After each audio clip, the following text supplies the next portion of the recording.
एक ऐसी दीवार जिसे बनाने के दौरान चली गई थी 4 लाख लोगों की जान। जिस दीवार को बनने में लगे 2000 साल। दुनिया का सबसे बड़ा मैन मेड स्ट्रक्चर है ये दीवार। 7 अजूबों में भी है शामिल ये दीवार। सैकड़ों लड़ाइयों की गवाह रही है ये दीवार। मजबूती और वास्तुकला का बेजोड़ नमूना है ये दीवार। दोस्तों, इन बातों से अब आप समझ गए होंगे कि हम the great wall of China की बात कर रहे हैं। लेकिन आखिर क्यों इसे द ग्रेट वॉल कहा जाता है?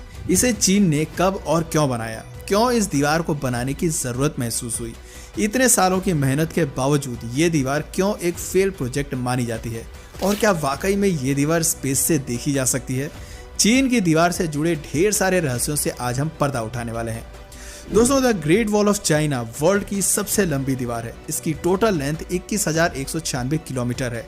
ये लंबाई इतनी है जितने में आप आधी धरती का चक्कर लगा सकते हैं। भारत में कश्मीर से कन्याकुमारी को 6 बार नाप दिया जाए तब जाकर इस दीवार की लंबाई की बराबरी हो पाएगी।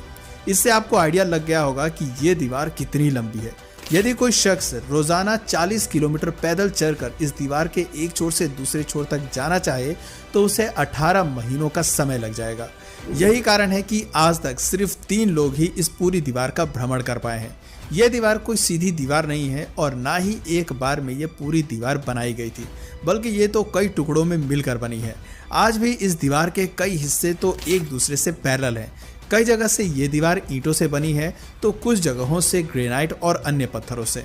ये दीवार चीन के नॉर्थ साइड में बनी है और बर्फीले रेगिस्तान से लेकर येलो रिवर तक जाती है।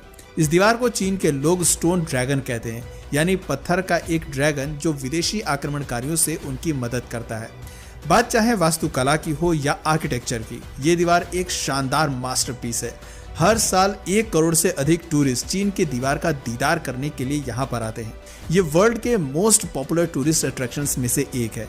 साल 1987 में इस दीवार को यूनेस्को ने वर्ल्ड हेरिटेज साइट का दर्जा दिया था और आज 7 वंडर्स ऑफ वर्ल्ड में भी ये दीवार शामिल है। इस दीवार का काफी हिस्सा ऊंची पहाड़ियों के बीच में बना हुआ है। कई जगह तो ऐसी है जहां पैदल पहुंचना भी दुर्लभ है।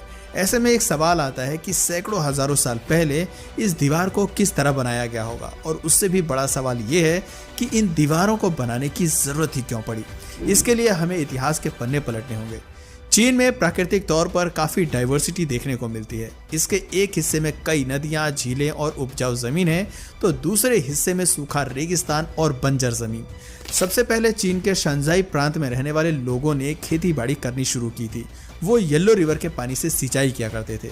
चीन के पड़ोस में मंगोलिया, मंचूरिया और जिंगजुआंग जैसे साम्राज्य थे। इन इलाकों में बहुत उपजाऊ जमीन नहीं थी। यहाँ पर अधिकतर लोग नोमैड्स यानी कि